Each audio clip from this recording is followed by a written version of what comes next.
అర్థం కాదు మరి ఇంకేమున్నది ఇబ్బంది నాకు అర్థం సబ్జెక్టే మాట్లాడుతున్నా కదా పంపియండి సార్ లేకపోతే ఏం రాయాలి ఏం మాట్లాడాలో పంపియండి మాట్లాడతాం ఇదేం పద్ధతి సార్ ఏం మాట్లాడాలో కూడా మీరే చెప్తారా ఏం మాట్లాడాలో మీరే చెప్తారా సార్ టూ మచ్ ఇది sir I'm a senior member నేను 5 సార్లు గెలిచి వచ్చినోడిని నాకు ఏం మాట్లాడాలో తెలుసు హౌస్లో ఎలా ఉండాలో తెలుసు ఈ రకంగా డిక్టేట్ చేయడం కరెక్ట్ కాదు ట్రెజరీ బెంచెస్ మాకు అధ్యక్ష మా పార్టీ పరంగా గత 10 ఏళ్ళు ప్రభుత్వంలో మేము ఆనాడు కేంద్రం ధాన్యం కొనుగోలు చేయనంటే స్వయంగా మొత్తం క్యాబినెట్ ముఖ్యమంత్రితో సహా పోయి అక్కడ నూకలు తినండి అంటే ఇక మేము పోయి కేంద్రంలో ధర్నా చేసి ఢిల్లీలోనే ధర్నా చేసి కూడా వచ్చిన వాళ్ళం అధ్యక్ష మాకేమీ ఇవి కొత్త కాదు అధ్యక్ష రాష్ట్రపతి ప్రసంగాన్ని కూడా బహిష్కరించింది టీఆర్ఎస్ ఎంపీలు అదేవిధంగా బయ్యారంలో ఉక్కు ఫ్యాక్టరీ పెట్టకపోతే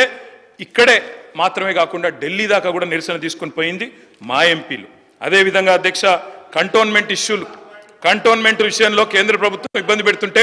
వాటిని కూడా లేవనెత్తింది మేము అధ్యక్ష ఇక వాటి విషయం వదిలేస్తే నిన్నటి బడ్జెట్కి వస్తే అధ్యక్ష నిన్నటి బడ్జెట్లో కూడా కోటి ఆశలతో ఏర్పడ్డ ఈ రాష్ట్రంలో ముఖ్యమంత్రి గారు కూడా చిన్న వయసులో ముఖ్యమంత్రి అయ్యారు రేవంత్ రెడ్డి గారు కాబట్టి సహజంగానే ఉత్సాహంగా మీ ముఖ్యమంత్రి గురించే చెప్తున్నా బ్రదర్ ఎందుకు తొందరపడుతుంది అరే మీ ముఖ్యమంత్రి గురించి చెప్తున్నా భయ్ విను కేటీఆర్ గారు ముఖ్యమంత్రి గారు చిన్న వయసులో ముఖ్యమంత్రి పదవిని అధిష్ఠించారు వారు అన్నట్టు కష్టపడే వచ్చినారు సంతోషం I congratulate you Revanth Reddy గారు రేవంత్ రెడ్డి గారికి కూడా ఉత్సాహంగా వారు పాపం చాలాసార్లు ప్రధానమంత్రిని ముఖ్యమంత్రుల్ని అక్కడ కేంద్ర మంత్రుల్ని కలిసినారు కలిసి కూడా రిప్రజెంట్ చేసినారు అధ్యక్ష ఎన్నో విజ్ఞాపనలు ఎన్నో వినతి పత్రాలు మేమిచ్చినట్టే మీరు కూడా ఇచ్చిన రేవంత్ రెడ్డి గారు కానీ న్యాయం మీకు కూడా జరగలేదు మేము చెప్పేది అదే మొదటి నుంచి చెప్పేది అదే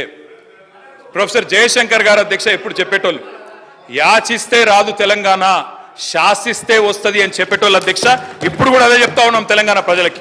యాచిస్తే రాదు శాసించే స్థితిలో తెలంగాణ ఉండాలి అధ్యక్ష అందుకే మేము చెప్పేది అధ్యక్ష ఆనాడు మేము సహకారం అందించిన కేంద్ర ప్రభుత్వానికి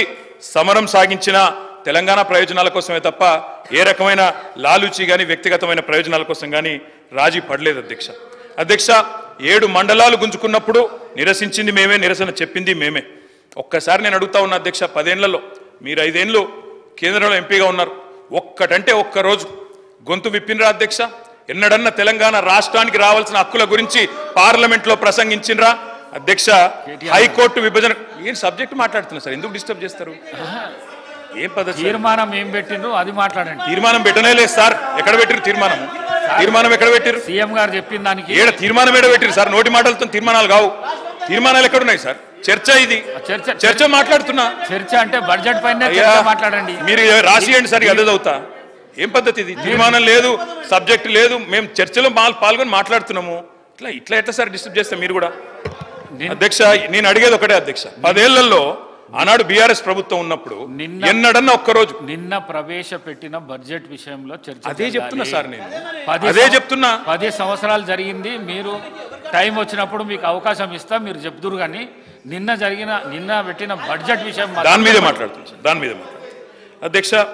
హైకోర్టు విభజన విషయంలోనైనా పోరాటాలతోనే ఆనాడు కూడా సాధించుకున్నాం మా ఎంపీలు పోరాటం చేసినారు ఇక్కడ న్యాయవాదులు పోరాటం చేసినారు అట్లే సాధించుకున్నాం కృష్ణా జలాల విషయంలో ట్రిబ్యునల్ తేల్చాల ట్రిబ్యునల్ ద్వారా రెఫర్ చేయాలని చెప్పి దాదాపు 10 ఏళ్ళు వెంబడబడితే మొన్న చివరికి కేసీఆర్ గారు గట్టిగా నిలదీస్తే చివరికి కేంద్రం దిగొచ్చి కృష్ణా జలాల పంపిణీ విషయాన్ని మొన్న ట్రిబ్యునల్కి ఎన్నికల ముందు రెఫర్ చేసింది అధ్యక్ష ఇది మేము సాధించిన అతిపెద్ద విజయం అందుకే అంటున్నా అధ్యక్ష శాసించి సాధించుకోవాలి తప్ప యాచిస్తే కేంద్రం లొంగదు అధ్యక్ష మిషన్ కాకతీయ మిషన్ భగీరథ ఇప్పుడే వారు చెప్పినారు శ్రీధర్ బాబు గారు 24,000 కోట్లు ఇవ్వాలని నీతి ఆయోగ్ సిఫారసు చేసినా ఒక్క పైసా ఇవ్వలేదు అధ్యక్ష అందుకే వారి నీతిమాలిన రాజకీయాన్ని అప్పుడు కూడా ఎండగట్టినాం ఇప్పుడు కూడా ఎండగడతాం అధ్యక్ష గిరిజన యూనివర్సిటీ కొర్రీలతో అడ్డం పెడితే చివరికి పోరాటాలతోనే సాధించినాం కానీ ఈ బడ్జెట్లో సకల గుణాభిరాముడు ప్రజలు మెచ్చిన నాయకుడు తండ్రికి తగ్గ తనయుడు మా కల్వకుంట్ల తారక రామారావుకి హృదయపూర్వక జన్మదిన శుభాకాంక్షలు మీ కొమిరిశెట్టి సాయిబాబా మాజీ కార్పొరేటర్ గచ్చిపౌలి డివిజన్ శేర్లింగంపల్లి నియోజకవర్గం